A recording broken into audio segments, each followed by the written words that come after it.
El punto de inflexión, quizás en high school, cuando un político fue a la escuela, tenía un debate. Yo le decía, ustedes todos los políticos son iguales. Dicen lo mismo y no hacen nada. Y ese político me miró y me dijo, pues, ¿sabes qué? Corre tú. Y es la diferencia.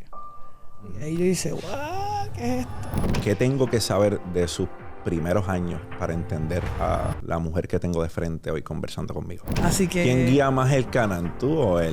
Pero lo guiamos los dos en realidad y él me regaló un Banshee de ¿Cómo? cumpleaños y ya tú sabes, estoy loca por estrenar. Yo creo en la aportación de armas. Yo tengo armas. Así que yo creo que la gente tiene que tener el derecho a defenderse. Algo que al menos a mí me concierne y es el impuesto sobre las tierras improductivas. ¿De la plataforma del Partido Independentista? Sí, he escuchado. No solamente te preocupa, a mí me alarma que estemos hablando de la confiscación de tierra, porque eso es una confiscación. Este candidato dice una cosa públicamente, pero en su plataforma, que es el contrato social que tú vas a tener con el elector, dice otra. Por ejemplo, él dice públicamente que un voto por él no es un voto por la independencia, que él no va a traer la independencia a Puerto Rico. Pero cuando lees su plataforma te dice que van a trabajar para que Puerto Rico sea una república y que por lo tanto van a eliminar los fondos federales, página 47. Pero hay otra página que habla de qué van a hacer con las tierras agrícolas en Puerto Rico. Y en esa sección te dice que las tierras agrícolas en Puerto Rico se las van a quitar a quien los tiene para el gobierno manejarlas. Eso en el argot latinoamericano se llama socialismo.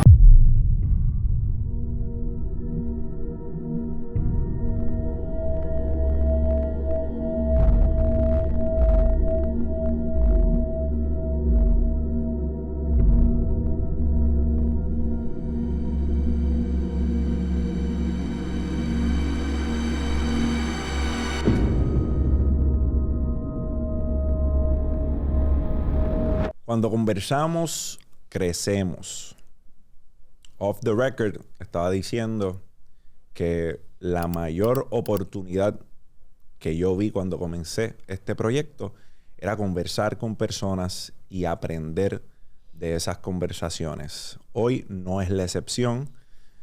Gracias por la oportunidad. Estamos aquí hablando con nada más y nada menos que la comisionada residente Jennifer González. ¿Cómo usted está? Muy bien, gracias por la oportunidad a ti también. Yo concurro contigo. Las escaleras... Las escaleras son un engaño. Te tengo que decir que yo subí esas escaleras pensando que eran inofensivas y son unas escaleras muy agresivas después que las cruzas. Son hostiles, un ambiente hostil desde que llega. No. Se ven bien inofensivas y yo digo, esto es un paseo. Pero estamos aquí, gracias. Yo creo que es parte de yo las añado al cardio a diario para sentirme bien desde que llego, sentirme que hice algo. Cuando yo converso con las personas, a mí me gusta irme a la raíz. Estaba hablando y yo creo que de manera graciosa le digo a los muchachos, no hay mucha información de ella sorpresivamente de sus inicios en el internet. Tuve un rato buscando, a mí me gusta el research. Y viene la pregunta de ¿qué tengo que saber de sus primeros años para entender a la mujer que tengo de frente hoy conversando conmigo? Que soy igual que tú y que cualquier otra persona. Que mi papá era director de escuela. Mi mamá era orientadora escolar. Y que yo estudié en la escuela pública elemental, intermedia, superior. Que estuve en la Julio C. Solá, Sotero Figueroa University Island, que estuve en un proyecto de ciencias y matemáticas, que en mi juventud era nerd, que competía en todo lo que había, feria científica, oratoria, liga ¿Competencias de matemática también? Biología era mi área. Okay. Las competencias intelectuales de la Society. Tú me preguntas, yo estaba ahí. En la patrulla escolar, en la escuela elemental, en el club de estudiantes orientadores, en intermedia, en el club de biblioteca. Daba tutoría, hacía de todo. Era bien activa y acuérdate que si mi papá era director de la escuela, me buscaban ambientarle la escuela. Si la escuela salía a las 2 o a las 3, a mí me buscaban a las 5 de la tarde, no matter what. Así que tenía tiempo para meterme en cuanta cosa había, ¿verdad? En cuanta competencia había. Y eso me ayudó mucho también a desarrollarme, a ver otras cosas, no solamente la parte académica. Hacía mucha labor voluntaria. Yo creé un club de ciencia, se llamaba GEA, ¿verdad? De protección al ambiente, el grupo estudiantil ambientalista. Presidí la Asociación de Clubes de Ciencia de Puerto Rico en su primer año. Cuando se fundó, o sea que yo estuve bien activa desde la escuela. Yo escribía para el periódico de la Asociación de Maestros, Fui a las Naciones Unidas estando en universidad, a representar, ¿verdad?, la causa de igualdad. Estuve activa políticamente porque yo me metí a las cosas de la juventud de mi partido estando en grado 10. Así que he estado siempre acompañada a mi papá a las cosas de política. De ahí es que viene quizás la vena.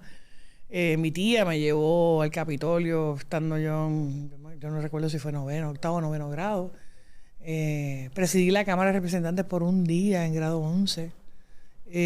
Así que esas cosas como que fueron abriéndome puertas y caminos. Después llegué a la UPI, estaba estudiando ciencias. Empecé por biología. Después se cambió a ciencias de política. Inmediatamente me cambié porque yo veía que todos mis panas estaban de jongueo y yo era la única haciendo laboratorios. Y yo, esto como que hay algo que no está funcionando. Y busqué cuál es el bachillerato que menos créditos tiene. Y entonces era pedagogía y ciencia política. Y después voy a estudiar derecho. Que siempre me gustó el derecho. Así que la parte de la medicina pasó brevísimamente por mí. Yo no pasé por ella. Y pues me cambié a ciencias políticas y pues terminé. Después obviamente salí electa. Tan pronto me gradué, corrí para un escaño a la Cámara. En aquel momento, Edison Millar Rondo era representante del precinto 4 donde yo vivía. Había sido presidente de la Cámara, portavoz de minoría y fue acusado por corrupción y actos lascivos. Y yo vivía en ese precinto. Así que decidí correr. No fue fácil. En mi casa mi papá y mi mamá votaron, ¿verdad? Hicimos una mesa, éramos 5, mami y papi, mi hermana, mi hermano, yo era la mayor. Mi papá y mi hermano votaron que yo corriera y mi mamá y mi hermana votaron en contra porque decían que la política era dura, que era fuerte y que para las mujeres me iban a acabar, cosa que tenían razón. Y mi voto fue decisivo y aspiré, fue una primaria de un mes. Y me convertí en la representante más joven a los 25 años de edad. Así que si algo me marcó desde el primer momento fue la transparencia, porque yo entro en un escaño de una persona acusada de corrupción. Y bueno, ya tú sabes, los valores que te enseñan en tu casa, ese es el camino. Y jamás pensé que fuera a seguir subiendo, ¿verdad? Yo era nerd, así que yo me leía todo, me pusieron en la Comisión de Hacienda, Siempre fue cuadro de honor, no tuvo un momento en el cual se descarrió un poco. Me descarrié cuando estaba en escuela elemental y cuando fui a la graduación y vi que todos mis panas tenían medallas menos yo, eso me motivó a estudiar. Okay. Y entonces ya en la intermedia, pues yo quería todas las medallas, pues eso fue lo que hice. Y ya en escuela superior, pues estaba tranquila, porque tenía, ¿verdad? Fui honor también y todas las cosas. Ese es el incentivo. Sí, ver a todos tus panas que están... Y yo creo que me llevé una cintita de participación en high school y yo dije, espérate, aquí hay algo mal. Y eso me motivó, aunque tú no lo creas, me motivó. Bachillerato, me gradué normal, pero entonces ya cuando hice Derecho, pues sí, me gradué con honores y en la grado de maestría en Derecho con altos honores también. Yo creo que todos tenemos un punto de quiebre en nuestras vidas o un momento emblemático que recordamos y decimos, ese momento fue el que me hizo pivotear o me hizo cambiar el rumbo que yo estaba tomando. O simple y sencillamente asumir postura, asumir una postura distinta o me hizo step up to the plate, me hizo crecerme ante la situación. ¿Hay algún momento emblemático de su carrera que usted dice, yo creo que esto fue un punto de quiebre que me hizo crecerme ante la situación? Mira, yo he tenido que enfrentar muchos retos en la vida. A las mujeres en la política todo se les hace más difícil. Así que cuando yo salí electa, la campaña era que yo no podía hacer porque yo era muy joven y era mujer. Y combatí eso. Éramos 8 corriendo en una primaria, ¿verdad? Y yo prevalecí. Luego, cuando corrí a la Cámara por acumulación, nunca nadie que había corrido por distrito y que aspirara por acumulación, que es acumular en toda la isla, había salido electo. Así que me decían, tú estás loca, tú no puedes hacer eso, tú eres muy joven.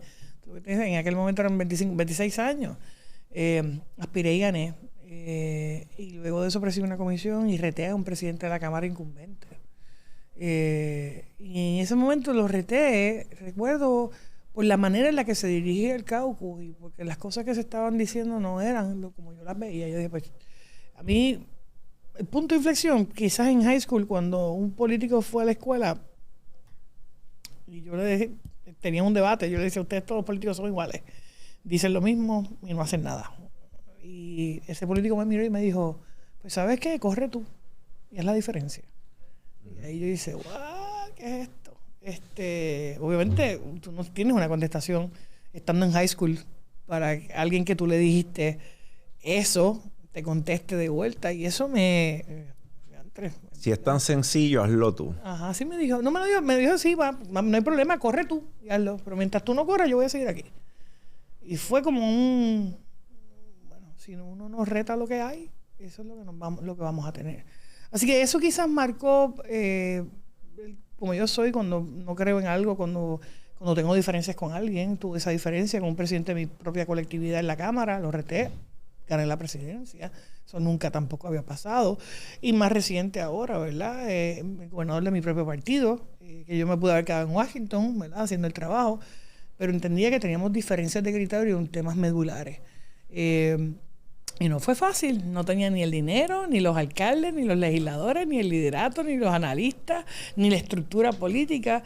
Pero entendí que yo iba a defender las cosas en las que yo creía. Hice una campaña y gané esta primaria para representar ese cambio dentro de mi colectividad, que no fue fácil. Yo soy la persona, ¿verdad? Es la primera mujer en ganar una primaria en el PNP para la gobernación. Soy la primera que aspiro. Otro momento que yo te diría que me marcó, el nacimiento de mis hijos. Es otra cosa. Me cambió mi vida. Cambió mi vida en la manera de pensar, cambió mi mirada sobre las cosas, me trajo una tonelada de paciencia, una tonelada de esperanza, un amor mucho más grande que el de uno mismo, sino como que para compartir. Yo me siento una persona antes y después. Y si tú me dices, esas son las cosas que a mí me han cambiado. Y la muerte de mi papá hace muchos años. Lamento mucho. Yo, cuando nació mi hijo, puedo decir lo mismo. Yo ya había enlistado hace algunos años al ejército. Me tocó irme y perderme el nacimiento, y me perdí el primer año también de mi hijo. Así que entiendo lo que está diciendo. Y hablando de eso mismo, siendo madre ahora, ¿cómo equilibra esas responsabilidades de ser una líder política con las de su vida personal? Especialmente en un momento... No hay vida personal, pero ya no hay vida personal. Pero te digo que es una montaña rusa. Yo salgo a la calle bien temprano. Lo primero que... Hoy, por ejemplo, hoy se levantaron más tarde. Se levantaron a las 6. Pero generalmente se levantan a las 5, a las 5:30, 6. Perdón, se levantaron a las 7. Dependiendo de la hora que se acuesten. Y pues se levantan unos 15, 20 minutos antes, dependiendo. Hay unos días que se levantan los dos a la vez. Divertidos esos días, supongo. De verdad que me los disfruto, porque lo que te da es ver esa mirada de esos nenes cuando tú los coges de la cuna, que te miran con esta alegría. Yo no visualizo otra cosa más gratificante que ver esa mirada de emoción. Es una cosa que es como si te pegaras en la loto. En el caso mío, te pegas en la loto y vas a la otra cuna y te hacen lo mismo, y tú estás cano. Y cuando llegas, lo mismo, ¿verdad? No importa la hora que sea. Ayer, por ejemplo, que no fue el debate, pues aproveché para quedarme en mi casa y estuve todo el día con los nenes, que eso fue como, ¿verdad? Divino. Pude aprovechar quizás un tiempo que uno no tiene todos los días. Mi calendario es estar en la calle, salgo bien temprano, llego bien tarde. Pero me los disfruto. Esta mañana jugamos con ellos en la cama. Esas cosas para mí son priceless. Y yo sé que todo el que es papá sabe lo que estoy hablando. Y en un abrir y cerrar de ojos ellos crecen. Y tú dices, ¿dónde? Sí, ¿cuándo pasó? Hoy cumplen 8 meses. Yo parí ayer. Y ya tienen 8 meses. Ya tienen 2 dientitos cada uno. Y están empezando... Bueno, ya gatean.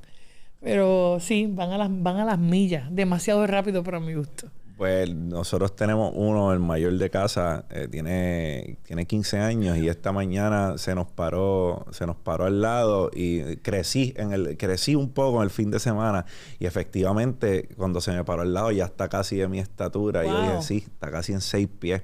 Así que es bien usual que ellos vayan a un paso bastante acelerado y no nos damos cuenta con el día a día, con las responsabilidades. Pero, pues yo me doy cuenta porque, por ejemplo, el nene es más husky, ¿verdad? El nene ya pesa Le decimos plomito porque es heavy, es como todo.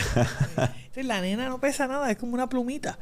Los dos son largos, pero el nene tú ves que es heavy bone y la nena se ve bien petit, plumita y plumito.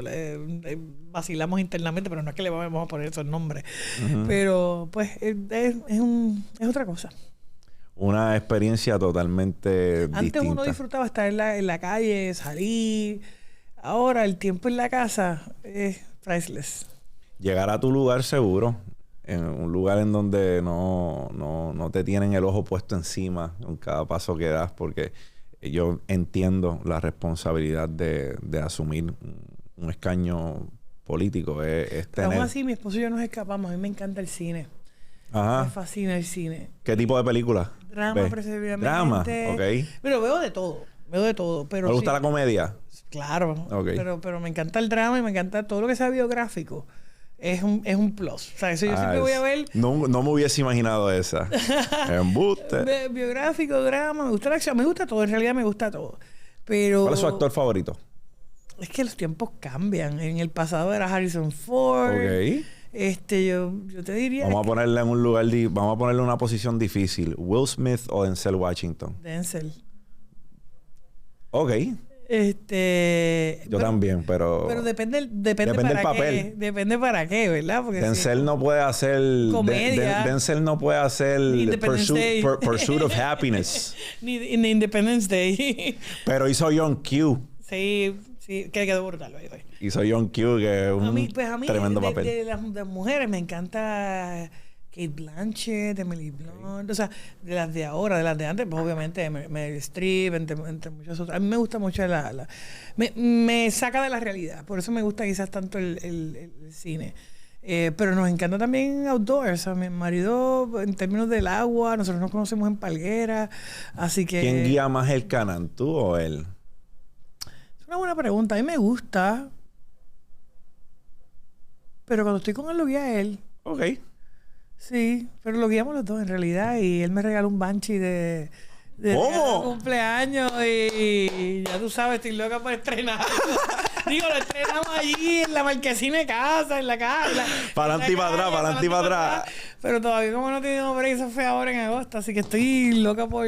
Ahora ya mismo lo estrenamos. Tengo mi casquito y todo. No, pero nos encanta todo lo que es gasolina, jet fuel, pólvora, todo eso nos encanta. Ok, que vamos a hablar un poquito de eso también. Pero eso más adelante.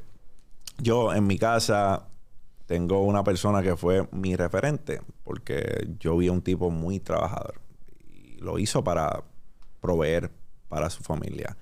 ¿Quién ha sido su mayor referente? No importa en qué ámbito. Mi mamá es una brava. Mi mamá y mi papá, los dos, obviamente mi papá falleció cuando yo tenía 26 años, 26, 27, pero los dos tenían 2 trabajos y 3 trabajos. En casa éramos 3. Entonces, ¿qué pasa? Cuando tienes salario de maestro, no cualificas para las becas, porque tienes un salario que se considera que es suficiente, pero no lo es. Y mami y papi eran, ¿verdad?, maestro orientador escolar, y después por la noche papi daba tutoría, mami también, y los sábados daba clases de College Board. Así que tú ver a tus papás estar trabajando de lunes a sábado todo el tiempo para podernos dar a nosotros que éramos 3, ¿verdad? O los tenis que queríamos, la ropa que uno quería. Ahora es que uno de adulto valora eso. Yo quizás en ese momento no lo vi. Ahora lo veo, lo valoro y me da hasta sentimiento. Uno no careció de nada. Y eso yo te tengo que decir que es mi mamá. Yo quisiera ser como mi mamá. Mi mamá, todo el mundo, nadie la llamaba por su nombre. Mi mamá la llamaba a todo el mundo señora Colón. Así de, mami era bien... El respeto que le tenía. Bien sharp y bien fuerte. Los tiempos cambian también porque yo creo que lamentablemente eso es algo que se va perdiendo. Antes yo llegaba a casa de mi abuela y yo no pedía la bendición. Había un problema, no ahí, no en ese momento, hasta el otro día había un problema. Y yo todavía es la hora que yo se lo acuerdo a mi hijo, como que bendición, bro, me acabas de ver. Y los tiempos cambian, pero sí, que ese respeto, llamarla por su apellido. En el ejército se ve mucho eso. Pero verlo en la familia, verlo ahí mi esposa le decía a su abuelo papi. Tenía mucho cariño y respeto porque eran figuras así de fuertes. Sí, figuras emblemáticas. Mis abuelas, mira, mi abuela murió de 103 años. Abuela en gracia. Wow. 103, así que yo, mi mamá, wow. Hay buen linaje ahí. Y en el caso de mi abuela por parte de mami, 92, también. 91, 93, abuela Mami Dori. A esa abuela yo le decía Mami Dori, porque como a mí le decía mami, pues uno chiquito, pues uno se quedó diciéndole pues Mami Dori. Y en el caso de que en paz descanse también. Mis abuelos, solamente conocí a mi abuelo por parte de mami, porque mi abuelo paterno ya había fallecido cuando yo nací. Así que, pero sí, en nuestra familia nosotros somos bien familiares, de abrazarnos, de besarnos. Así que el cariño y el amor siempre está ahí. Comisionada, entrando un poco más en temas que tienen que ver con su bread and butter, con lo que usted hace todos los días, la salud en particular. Usted ha mencionado la importancia de atender la salud mental y de promover el turismo médico en Puerto Rico. ¿Cómo piensa implementar estos cambios, asegurar la sostenibilidad a largo plazo? Hay varias cosas. La primera es que tú tienes que trabajar con los permisos. Muchas de las cosas que tienen que ver con la salud tienen que también ver con los permisos para el desarrollo del turismo médico. Ahora mismo tú tienes la legislación aprobada, pero eso no ha despegado en Puerto Rico, porque tú que quieres establecer un negocio o tienes ahora mismo un dispensario, una oficina médica, una oficina de dentista, la oficina que tiene que trabajar con esto para promover, para enlazar, no ha hecho ningún tipo de coordinación. Es que hay que poner al gobierno a trabajar. Lo segundo, en el caso del turismo médico, yo lo tengo que complementar con varias cosas. Aumentar la cantidad de residencias en Puerto Rico. Tenemos 560 y pico actualmente. Yo creo que nosotros podemos aumentar eso dramáticamente para tener todo tipo de especialidades. Creo también en fomentar el pago de los préstamos estudiantiles de los que son estudiantes de medicina. ¿Para qué? Para que se queden aquí. Dicen que el 74% de los médicos que hacen su residencia en Puerto Rico se quedan aquí. Así que el número es bastante alto. Si nosotros logramos hacer eso, pues aumentamos. Nuestra salud en Puerto Rico se paga con fondos federales, ¿verdad? Y ahora mismo nosotros tenemos una negociación hasta el 2027. Lo que significa que los fondos del Plan Vital, la tarjeta de salud, se paga ahora 76 centavos por dólar a nivel federal. La ley federal estipula que sean solamente 55 centavos, pero logramos hacer una negociación que nos lleva hasta el 2027. Yo creo en elevar el centro de trauma del centro médico a nivel 1. Ahora mismo es nivel 3. Así que como tú en Puerto Rico puedes tener la primera hora, que cuando hay un trauma es donde se decide, el 86% de las personas se ve si mueren o si viven o si tienen un trauma de por vida, es en esa primera hora. Tú no tienes en Puerto Rico un hospital de trauma que maneje eso. Así que yo voy a hacer, no solamente en términos de política pública, sino ayudar al centro médico a llegar a ese nivel 1. Que esto es como te tratan en Johns Hopkins, que es como te tratan en Mayo Clinic o en cualquier hospital high-end, ¿verdad? de los Estados Unidos. Esto también ayuda si queremos establecer turismo médico en Puerto Rico, porque tienes entonces las facilidades del Estado en posición de convertirse en el área del Caribe en el único hospital de trauma, que no, a ese nivel 1 no hay ningún otro. En el caso de Puerto Rico tenemos distintas otras facilidades, no solamente en términos cosméticos, en términos dentales, pero no las explotamos. En términos cardiovasculares, periferovasculares, no las explotamos.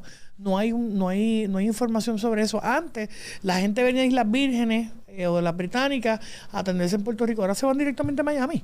¿Pero por qué? ¿Verdad? Porque nosotros no hemos puesto, primero porque las citas tardan mucho, ¿verdad? Tú vas a tener una cita para 3 o 4 meses, nadie va a esperar por eso.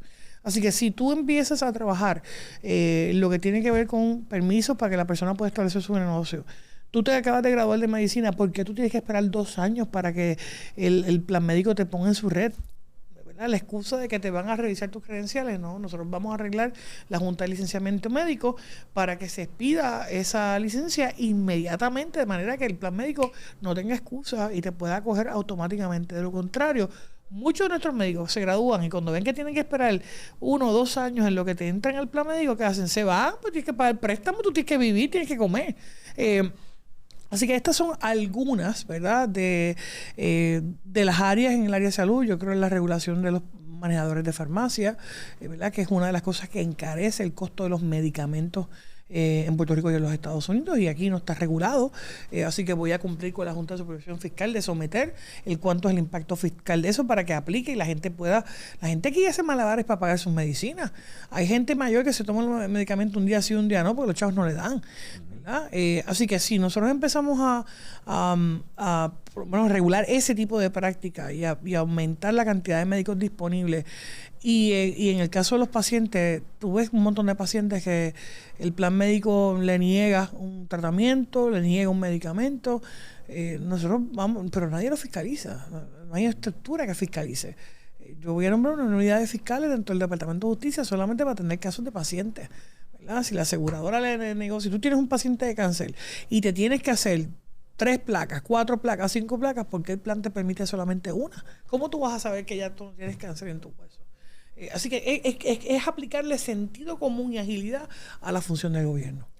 Una de las cosas que apela a mi interés y tengo que abordarla es que yo pienso que cuando los padres fundadores estaban trabajando en la Constitución hicieron muchas cosas bien pensadas, entre ellas la segunda enmienda. La segunda enmienda no solo es hecha, las personas piensan que el derecho a portar armas solamente es importante para proteger la morada. Y mientras sí es importante para proteger tu morada, tu lugar de trabajo, es también importante porque ellos entendían que teniendo tanto poder,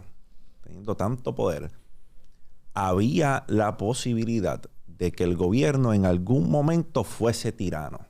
Y ellos tenían que darle, por lo menos a los ciudadanos, el derecho a portar armas por eso en específico. ¿Piensa usted necesariamente que un lugar en el cual restringimos el derecho a portar armas es más seguro? Yo creo en la aportación de armas. Y yo tengo armas. Así que yo creo que la gente tiene que tener el derecho a defenderse. Quizás no bajo los mismos argumentos, pero sí creo que la restricción, vamos a ponerlo de esta manera, las armas con la mayoría que se cometen delitos en Puerto Rico no son armas que están legales, ¿verdad? La mayoría de los delitos que ocurren son con armas que no están registradas a nombre de esa persona, que esa persona no ha corrido el debido proceso. Son mucho menos los delitos que se dan en el caso de personas, de ciudadanos responsables que van al tribunal y solicitan su arma, tienen su permiso de arma y tienen sus armas legales compradas en Almería. Así que esa falacia de que todo el que tiene un arma es ilegal o todo el que tiene un arma atenta contra la seguridad, no es así. Más accidentes tienen con cuchillos y no los limitas por ley. Así que yo creo en ese sentido que es un derecho que tiene el ciudadano de defender su casa. Sí, yo creo en eso, en defender su casa y protegerse ante la intromisión de cualquier persona que venga a atentar contra su paz y su morada y su familia. Mi esposo y yo, ambos, ¿verdad? Creemos en esto. De hecho, fue una de las cosas que cuando estábamos empezando a salir discutíamos, ¿verdad? ¿Dónde tú estás con esto? Así que por eso en el caso de Puerto Rico sí hay unas restricciones adicionales que yo no las veo mal, porque no limitan el proceso. Pero el problema es cuando esas reglamentaciones exceden el trámite normal que cualquier ciudadano pueda tener para portar esa arma. Yo concuerdo con eso. Pienso que en comparación con otros estados, con estados de Estados Unidos donde la aportación de armas es ir a Walmart, pasar la tarjeta y llevártela. Yo creo que Puerto Rico tiene un buen balance y tiene un procedimiento bastante justo para quien quiera aportar. Exacto. Y no... Cuando nosotros hablamos de que las personas voluntariamente entreguen armas, no van a ser los delincuentes los que entreguen sus armas, van a ser las personas que las porten legalmente. Entonces, qué bien le estamos haciendo a la sociedad si son los law-abiding citizens, las personas que están entregando sus armas y dejando que los delincuentes sigan con las suyas. Sí, no, y ahora tú tienes un montón de armas que vienen hasta por correo, ¿verdad? Que es uno de los casos que está pasando, ¿verdad? Llegan aquí o llegan de la manera que sea, pero entonces, y el ciudadano normal, ¿verdad? El ciudadano responsable, que tiene sus hijos en su casa y se le meten en la casa, ¿con qué se va a defender? ¿Con qué se defiende? Así que yo, en ese sentido, ¿verdad? Yo sé que este es un tema que le gusta a todo el mundo, Pero es la manera en la que yo pienso. Yo no le voy a imponer mi criterio, mi manera de pensar a la gente, pero sí tengo que proveerle a la gente el acceso a poderse defender y un proceso en ley que sea posible y que la gente no se sienta discriminada al momento de poder proteger su familia. Antes hacía falta yo no sé cuántas declaraciones juradas de tus vecinos, y si le bloqueaste la marquesina al vecino y el vecino quería hacer una declaración jurada que no te favorecía, despídete de tu derecho a portar armas. Yo pienso que nos hemos movido en la dirección directa, al menos con eso. Yo creo que es un buen balance en términos de la información que te pide, si la persona es usuario de drogas, si la persona ha tenido problemas de salud mental, ¿verdad? Ese tipo de cosas yo creo que le dan más tranquilidad a todos, incluida los que tenemos la licencia de él. Definitivo. Hablemos del tema que hay que hablar, porque si no vamos a estar tranquilos. La transformación energética ha sido un tema central en la campaña. ¿Qué cambios inmediatos planea hacer en relación con el contrato de Luma y cómo garantizaría una red eléctrica estable para los ciudadanos? Mira, la realidad es que cuando se hizo el contrato de Luma ya nuestro sistema eléctrico estaba en el piso, ¿verdad? Tuvimos unos apagones serios antes de los huracanes y después de los huracanes, no hay que comentar, tuvimos meses sin luz. La idea de hacer esta contratación a este ente que se supone se vendió como que tenía toda la experiencia para bregar con fondos federales, toda la experiencia para la reconstrucción del sistema eléctrico, a mi juicio, mintieron en el proceso, a mi juicio, ¿verdad? Y yo no creo que lo que no han podido hacer en 2 años lo van a hacer en 2 meses. Por lo tanto, yo voy a cambiar el operador, voy a sacar a Luma y tenemos que buscar un segundo operador o tercer operador. O regionalizar. Yo creo que en Puerto Rico hay compañías que pudieran hacerse cargo de la transmisión eléctrica en algunas regiones, si ese fuera el caso.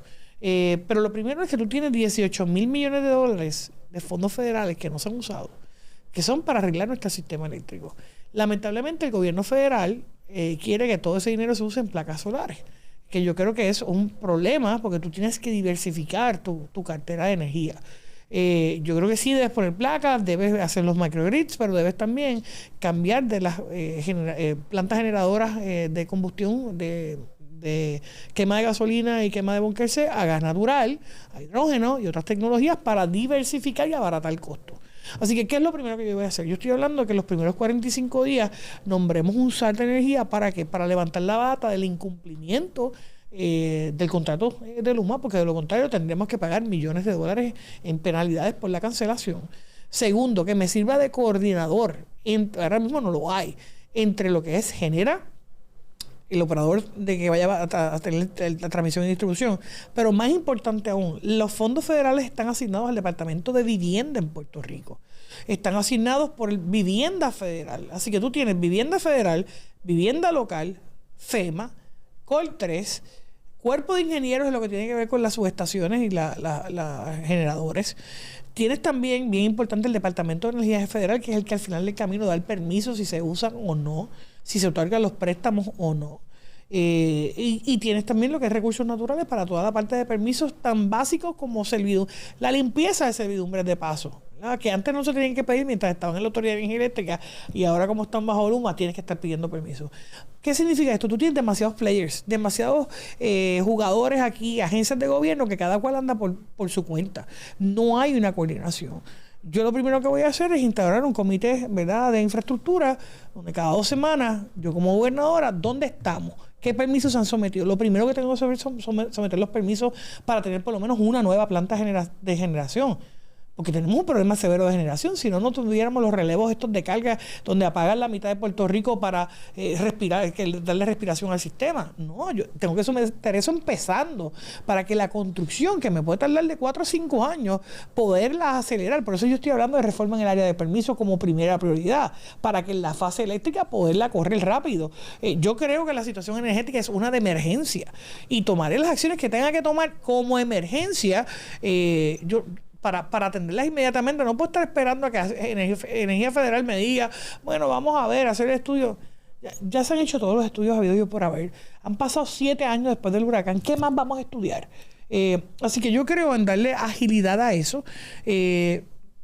No se habla del tema, pero la realidad es que todavía tenemos un pleito en la Corte Federal ante la jueza Taylor Swain sobre el cargo delegado de la quiebra de la Autoridad de Energía Eléctrica. Eso es un cargo que va a venir, que el consumidor lo va a pagar si el gobierno no toma acción.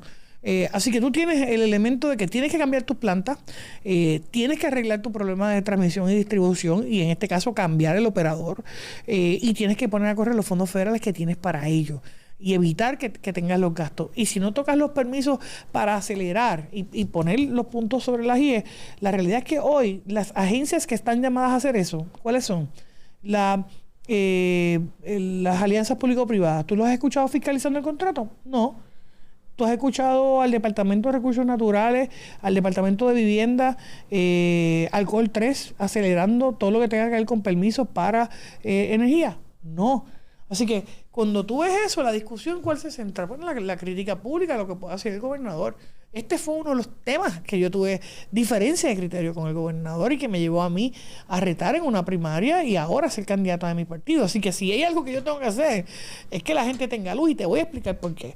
No solamente es que tú no tengas luz en tu casa, es que la economía de Puerto Rico, el 47% de ella depende de la manufactura. Manufactura de equipos médicos, de equipos electrónicos, de la industria farmacéutica. Estas plantas están cerrando cada vez que tienes esta inestabilidad en nuestro sistema. No tienes el voltaje. No pueden todas correr con placas solares 24 horas al día. Y añádele a eso que tienes un hecho internacional de que es la aprobación del impuesto mínimo global en Europa, que les va a requerir a ellos pagar quizás mucho más en taxes de los que pagan hoy en día. Así que nosotros tenemos dos bombas de tiempo en la mano. Una, la parte energética, que es lo que encarece el servicio o la producción. Y en este caso la inestabilidad que no lo tienes y esta condición económica nueva. Por eso es que yo tengo que hacer eso los primeros 6 meses del gobierno. Y por eso he estado hablando de crear esta estructura que me permita agilizar y tener el seguimiento necesario. Habiendo dicho eso, siendo parte del Partido Nuevo Progresista, usted retó abiertamente a la administración actual de su partido. ¿Cómo describiría usted las diferencias claves o más significativas entre su visión y el gobierno de Pedro Pierluisi? La parte energética, y te voy a explicar por qué. Yo era una de las que tenía apagones todo el tiempo. En mi casa se iba la luz 3 y 4 veces en semana, del día completo. Y yo pues llamaba al gobernador y estamos hablando de zona metropolitana, yo vivo en Carolina. Y en aquel momento yo no estaba casada, en aquel momento yo no tenía hijos. Yo decía, imagínate tú, una familia con 3 muchachos, que tú llegues y no tengas luz, ¿verdad? O que tengas un envejeciente en tu casa que necesite una máquina para vivir o que tenga que tener aire acondicionado. O sea, esto le cambia la vida a la gente. Cuando tú llegas a tu casa y no puedes tener por lo que estás pagando y que lo pagas caro, que es el caso de la luz. Obviamente, en la visión del gobernador era que se resolvía todo con el operador privado, pero nunca hubo la fase de fiscalización. Y cada vez que se iba la luz, yo levantaba la voz, ¿verdad? De que quién está fiscalizando, cuál es la agencia. No están haciendo nada de alianza público-privada, no está pasando nada. El gobernador públicamente decía que todo estaba bien. Así que eso fue marcando una brecha en términos de la visión. Yo soy de las que creo, con este ejemplo, que el contrato que lleve a cabo el gobierno de Puerto Rico con cualquier operador privado, contratista privado, tienes que tener la fiscalización. Porque si no la tienes, estás pagando millones de dólares y nadie se va a hacer cargo si la persona incumple con su contrato, que es lo que está pasando actualmente con Luma.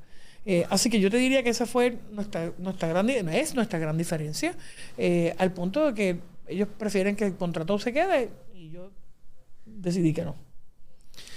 No fue fácil, créeme. Comisionada, los hombres y las mujeres somos distintos por naturaleza. Yo creo que esas son cosas que podemos llegar al consenso de que hay cosas que nos hacen distintos. Ya han cambiado muchas cosas. Por ejemplo, en el ejército antes no se permitían mujeres en la infantería. Ya las mujeres pueden estar en infantería. Hay mujeres ya que se han graduado de Ranger School. Hay muchas cosas que sí han cambiado. ¿Usted entiende que existe una brecha salarial de género? Sí, la existe. En el caso de Puerto Rico la existe. ¿Y a qué se debe? Y a nivel nacional también. Lo que pasa es que en el caso de Puerto Rico se acrecenta más. Nosotros, cuando yo estuve en la legislatura en Puerto Rico, aprobamos una versión local de Lilly Ledbetter Act, ¿verdad? Que, by the way, falleció en estos días, que permitía la igual paga por igual salario. Y pasaba en gobierno, pero pasa más en el sector privado. Yo creo que era desconocimiento, ¿verdad? Antes tú ofrecías un cargo, pues, un puesto, y buscabas el resumen y buscabas la preparación, pero cuando venía la entrevista, pues al ingeniero se le pagaba más que a la ingeniera. Y eso pasa, o sea, uno lo ve. Se ha empezado a corregir en términos de gobierno, pero se da en el sector privado. Y la excusa puede ser, pero es que él tiene 2 meses más de experiencia que tú, ¿verdad? Si te acabas de graduar. Se da. Hay distintos estudios y a nivel del General Accounting Office se han hecho estudios a nivel federal, instituciones privadas han hecho estudios sobre esto. Se ha ido reduciendo con el paso de los últimos 15 años, pero sigue estando esa brecha allí. ¿Cuál es? Yo creo que la medida que tú vayas teniendo mujeres en puestos claves, recursos humanos o puestos de dirección, puede dar esa igualdad. Pero yo creo que una cosa es, yo creo en la igualdad. Yo no creo que tú me debes quedar un puesto porque yo soy mujer. Son dos cosas bien distintas. Si yo tengo la preparación y tú tienes la preparación, vámonos a una competencia y vámonos en cuántos años de experiencia tú tienes o yo tengo.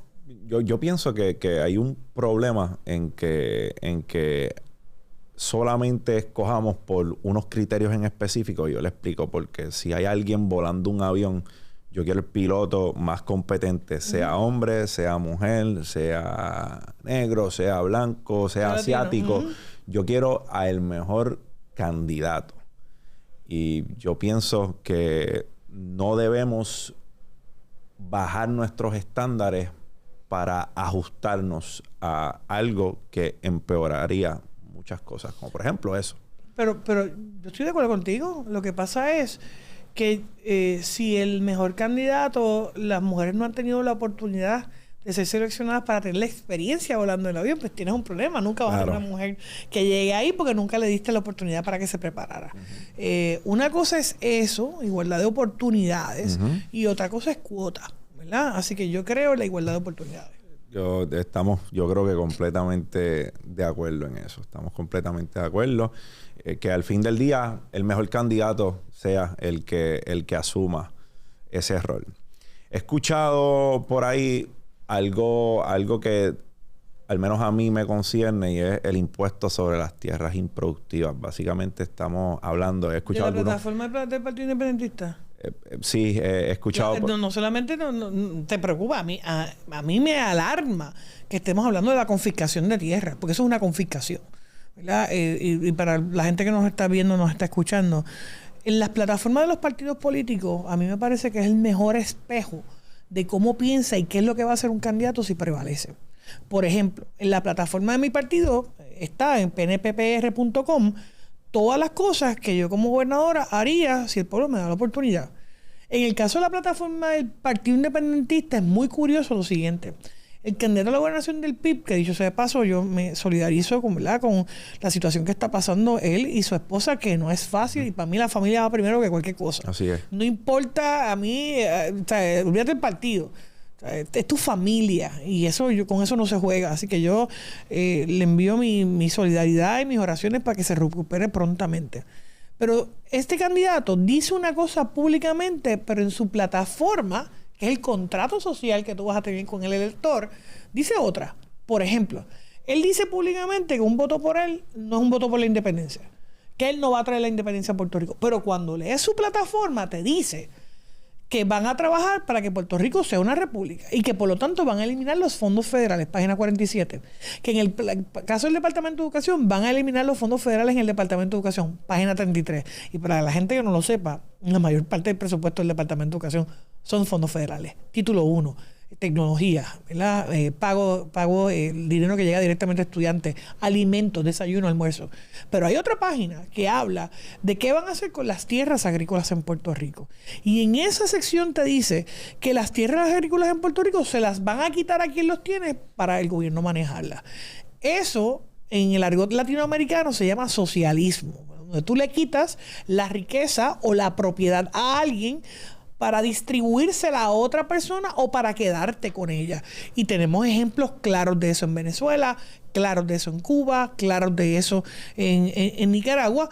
Y yo creo que es alarmante que esté en blanco y negro. Esto no es que tú interpretaste o que yo interpreté, te lo dice así. En arroz y habichuelas, yo tengo un terreno que para fines de gobierno es improductivo. se me impone un impuesto y si yo no puedo pagar el impuesto... ¿Te la quité? ¿qué? ¿Te quedas con mi tierra? Te la quité. Y lo mismo sería tierras que son del Estado, que hoy tú tienes tierras que son del Estado, que se le arrendan a personas para que las cultiven. Mañana el candidato del PIB prevalece y te va a decir, bueno, ¿quién tiene esa tierra? ¿La tiene él? No. Este es el impuesto, no lo puedes pagar y me quedo con ella. Y se la voy a dar a quien yo quiera o me quedo con ella, la desarrollo yo. Por eso es, mire, cuando yo ponía anuncios sobre el socialismo y el comunismo en Puerto Rico, no era porque fuera atractivo, es por lo que significa. ¿Verdad? Estos tipos de gobierno creen en quitarle la propiedad privada a la gente, en limitar el uso y beneficio de la propiedad por la que usted trabajó. Suena bonito, vamos a repartir las riquezas entre todos, pero ¿qué riqueza vas a repartir si se la vas a quitar a alguien? Esto es desvestir un santo para vestir otro. Te voy a ir más allá. Residenciales públicos en Puerto Rico se pagan con fondos federales de vivienda, subsidio de vivienda. Si tú eliminas los fondos federales, ¿qué va a pasar con toda la gente que vive en caseríos en Puerto Rico? Se paga con fondos federales, ¿verdad? ¿Qué va a pasar con toda la gente que recibe los fondos del PAN, que es la tarjeta de los cupones de alimentos? Son fondos federales. La tarjeta de salud, el Plan Vital, se paga 76% de ella con fondos federales. El plan del candidato del PIB dice, página 47, página 33, me parece que la otra es la 45, que van a eliminar esos fondos federales y los van a pedir en bloque para que sea el gobierno que los administre y no la persona que le llegue. La tarjeta de salud, la tarjeta la tiene la persona. Los cupones de alimentos le llegan en un cheque a la persona. El subsidio de vivienda te llega directamente en tu pago de tu factura. Si el gobierno es el que va a administrar esos fondos, ¿tú te crees que te los van a dar? Cuando te está diciendo que ellos los van a repartir, como mismo repartirían las tierras, esto es bien peligroso, pero te lo están poniendo en blanco y negro para que nadie diga, bueno, yo no te lo dije, bueno, te dije públicamente una cosa, pero en blanco y negro te puse otra. Esto es como cuando usted va al banco y vio la oferta en televisión que le dice, le vamos a aprobar un carro y el interés del carro que le vamos a financiar va a ser 2%. Pero usted llegó al banco a firmar ese préstamo y cuando fue a firmar, en vez de 2%, decía 7% el interés. Y usted reclamó. Digo, no, pero es que el anuncio es 2%. Ah, bueno, no, pero es que subieron. Y ahora es 7%. ¿Usted firma o no firma? Pues eso mismo en la plataforma del PIB. El Partido Independentista dice una cosa públicamente, pero en blanco y negro lo que vas a firmar, el contrato, es otra. Y yo creo que por eso es que es tan importante que la gente lea lo que dice el documento de la eliminación de fondos federales y la confiscación de tierra. Brevemente hablando de impuestos, yo pienso que los impuestos es un tema que se debe... necesitamos impuestos para funcionar como una sociedad, ¿verdad? Y hay servicios sociales de los cuales no nos podemos zafar. Necesitamos policía. Pero no deben ser excesivos. Exacto. A donde voy. Yo creo que... Y este soy yo. Yo creo que un 10 o un 15 es más que suficiente para que nosotros podamos costear esos servicios sociales que son esenciales. ¿Piensa usted que ¿verdad? Nuestra reforma que tenemos a nivel fiscal es apropiada a nivel de Hacienda? No lo es y te voy a decir por qué. Tú estás escuchando todo el tiempo al secretario de Hacienda decir, recaudamos 1,000 millones más de lo que esperábamos. Significa que te sacaron el dinero a ti de tu bolsillo. No es que recaudaste más, que te quitaron más dinero de lo que tú ganas. Y por lo tanto, si el gobierno lo tiene de más, yo prefiero que ese dinero lo gastes tú en tu casa a que lo gaste el gobierno en otras cosas, en contrataciones. Así que por eso lo primero que vamos a hacer es un comité de expertos. Y yo estoy hablando de poner gente ahí incluso de otros partidos. Yo estoy pensando poner ahí una persona como Zaragoza, que fue pasado secretario de Hacienda, entre otros expertos, en los primeros 5 meses de gobierno, a hacer una evaluación de las tasas contributivas. Por ejemplo, las tasas contributivas en Puerto Rico son las más altas, 33%, 37%. ¿Quién puede montar un negocio cuando tienes que pagar tanto? Sin contar el IVU. El IVU es otra historia, ¿verdad? El IVU más alto. Pero revisar esas tasas contributivas de manera que tú puedas literalmente darle un alivio a la gente. Otra de las cosas que quiero hacer, ¿verdad? Y va con el enfoque de la clase media y la clase trabajadora, es, tú tienes actualmente el impuesto al inventario. Y eso te limita los productos que tú tienes en Puerto Rico, las líneas que tú tienes en Puerto Rico. Viene un huracán, no hay paneles, no hay ventanas, no hay equipo, porque el comerciante tiene que estar pagando por un impuesto por eso. Yo estoy diciendo, vamos a congelarlo por 5 años. son 237 millones de dólares. Pero no lo congelamos, significa que si tú tienes aquí 50 sillas y estás pagando impuestos por 50 sillas hoy, y yo lo congelé, mañana puedes traer 1,000 sillas y vas a pagar lo que pagabas por las 50 sillas, ¿verdad? Eso me va a dar espacio a mí a buscar una fuente para sustituir ese ingreso que se le envía a los municipios. Pero no le voy a encarecer el costo ni al comerciante ni al consumidor, que es el que está pagando ahora mismo eso. Lo tercero, ahora mismo con los decretos contributivos de la Ley 60, la persona de afuera que viene a invertir en Puerto Rico paga cero de ganancia capital. De ganancia capital y un 4%. Para la gente que nos ve y nos escucha, que es una ganancia capital. Bueno, que tú vendiste tu casa y en vez de pagar cero, como pagar de que viene de afuera, tuviste que pagar 20, 30%. 30%. Así que yo lo que estoy diciendo es, ese grupo de trabajo yo quiero que me evalúe si le elevamos eso de 0 a 4 o 5%, pero bajamos el de 30 a lo mismo. Y le permitimos al local también poder hacer ese tipo de inversión. Porque al final del camino es más cuesta arriba a un local adquirir una propiedad si tiene que pagar más y el de afuera viene la paga y no tiene nada. Así que yo creo que subes un poco y bajas, ¿verdad? Y mitigas. Eso lo tiene que hacer. Yo no puedo prometerte aquí, voy a bajar la tasa tanto por ciento, ser un irresponsable, sin saber cuánto dinero hay en caja, ¿verdad? De dónde voy a recortar para poder hacer eso. Lo mismo, yo quiero dar vales de cuidado a todas las familias trabajadoras en Puerto Rico, no solamente a los solteros, a todas las familias trabajadoras, hasta niños de 5 años de edad. ¿Por qué? Porque no todo el mundo cualifica para Head Start o Early Head Start, o no todo el mundo cualifica para personas de escasos ingresos. Tú tienes matrimonios jóvenes que están tratando de echar para adelante y tienen que pagar 500, 600, 700 pesos de cuidado mensual. ¿Y qué pasa? Como no los puede pagar, uno de los dos se tiene que quedar en la casa. ¿Qué significa? Que no solamente tienes un gasto mayor, no te integras a la fuerza laboral. Así que yo creo que vale para ese cuidado, va a ayudar a esa familia a poder moverse y reintegrarse automáticamente. Lo mismo en el caso de los jóvenes. Un estudiante de escuela superior que se gradúa de 4º año, yo creo que cuando se matricula en una universidad o en una escuela vocacional o en una escuela de oficios, debe tener algo que lo ayude a hacer la transición entre la vida estudiantil y la vida adulta. Pues yo creo en darle $3,500 si se matricula, ¿verdad? Muestra que se matriculó en una universidad o en una escuela para un oficio, para que pueda hacer su transición, comprarse su laptop, su ropa, ¿verdad? Lo que sea, y que en esta manera el gobierno ayude a empujar a ese joven a que termine, ¿verdad? Sus estudios. Así que en la fase contributiva yo creo en esa revisión. Yo creo que tenemos que bajar las tasas. Yo prefiero que el dinero esté en el bolsillo de la gente, en el bolsillo del gobierno. En el bolsillo de la gente, tú tienes que la gente va a arreglar su casita, se va a comprar un carro, va a arreglar el techo, va a pintar, va a mandar a los nenes a la escuela. El gobierno, ¿qué garantía tú tienes que se va a utilizar eso bien? La realidad es que hemos visto las contrataciones. Creo también en reducir las contrataciones en el gobierno. Yo creo que se va demasiado dinero en contrataciones que al final del camino, a mi juicio, no rinden frutos. El 50% de las personas no necesitan un grado para tener un trabajo, ¿verdad? A nivel nacional hemos hablado de esos números. Ya Walmart, Coca-Cola, Dow Chemical, no es que no los requieren, es que no quieren graduados de universidad por una razón u otra. Usted estudió Derecho, usted tiene una maestría en Derecho, yo tengo un bachillerato en Mercadeo y tengo una maestría en Administración General. Demasiados estudiantes que están asumiendo deudas enormes por clases que a lo mejor ni necesitan. O no te consiguen trabajo. O no consiguen el trabajo. Yo tengo una postura bien marcada con la educación, y es que pienso que hay que hacer unos ajustes porque me parece que la promesa de valor está lejos de lo que es. Tiene que haber un cambio, y en la plataforma nuestra en el PNP estamos hablando de enfocar cuáles son las nuevas tendencias. O sea, seguimos produciendo los mismos bachilleratos, los mismos currículos, y no nos estamos atemperando a la realidad.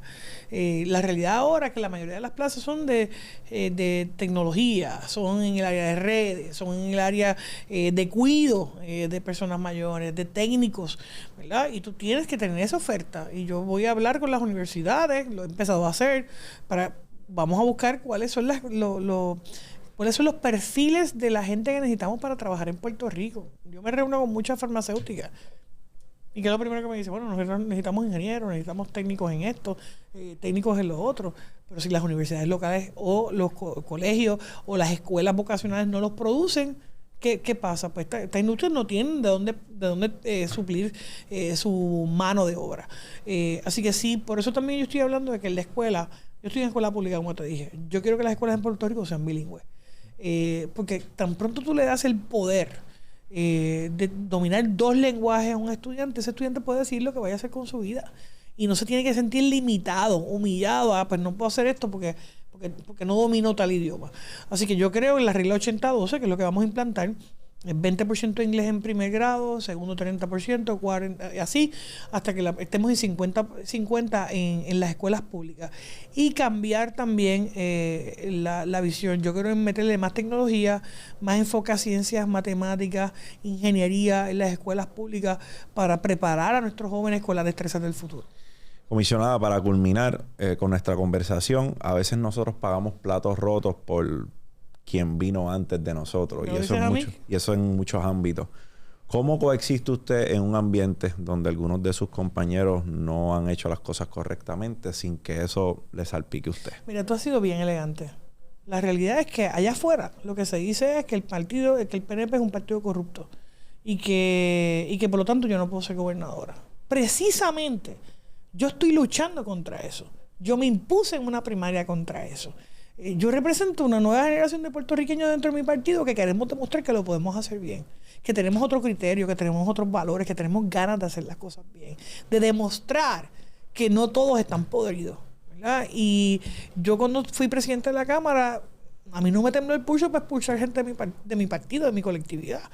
Incluso no tenían acusaciones ninguna y yo entendí que no representaba los valores de mi partido. Así que a mí no me tiembla antes, no me va a temblar ahora. Por eso busco rodearme de gente que demuestre que podemos, que tengan capacidad, ¿verdad? Y yo no le voy a aguantar no actos de corrupción, cosas que no estén a la altura de lo que debe ser el Puerto Rico que anhelamos tener. Y por eso pido una oportunidad, ¿verdad? Yo jamás he tenido un señalamiento en mi vida, nunca, llevo un montón de tiempo. Yo empecé a los 25, tengo 47 años. Así que si he demostrado todo este tiempo que he hecho las cosas bien, que las he hecho en ley, que he traído logros a Puerto Rico, que he traído la mayor cantidad de fondos federales, imagínense lo que yo pudiera hacer si tengo la oportunidad de ejecutar. Porque como comisionada residente solamente puedo traer fondos, traer congresistas, traer jefes de agencia, meter a Puerto Rico en legislación. Pero ahora mismo el dinero no se ha gastado. Yo quiero poder ejecutar, poder poner ese dinero a correr, hacer un gobierno ágil, un gobierno sensible, un gobierno que atienda las cosas con sentido de urgencia. Eso es lo que yo anhelo de un gobierno, que no se meta en la vida de nadie, que le facilite la vida a la gente. Por lo menos esa es mi visión de lo que debe ser un gobierno, ¿verdad? Que promueva la economía y que en lugar de ponerle trabas y que los pequeños empresarios quiebren antes de abrir, puedan thrive, o sea, puedan sobrevivir, puedan desarrollarse. Así que esa es mi visión. Si queremos matar lo mismo, ahí tienen, ¿verdad? Los otros candidatos que no han administrado nada. Ahora te digo yo, ¿verdad? Porque Juan, que ha administrado el fondo de su partido como secretario general, ha vivido el fondo electoral toda su vida. El alcalde de San Sebastián solamente ha sido alcalde de San Sebastián. El presidente del Partido Popular, pues legislador. ¿Verdad? Yo estaba en el Congreso, yo administré un presupuesto de $50 millones al año, 4 años cuando presidí la Cámara, sin señalamiento, ¿verdad? Sin señalamiento, breando con políticos. Y desde el Congreso he traído la mayor más de $140 billones a Puerto Rico. Hay capacidad. Lo que estamos buscando es un turno al bate para hacerlo bien. Comisionada, gracias por la oportunidad. Gracias a ti. Ha sido para mí un honor conversar con usted. Me llevo mucho de la conversación. Le deseo mucho éxito en estas elecciones y gracias por venir. Gracias a ti y gracias a todos los que nos vieron. Bueno, ya lo vieron. Subscribe, dale like. Nos vemos en la próxima. Champ out.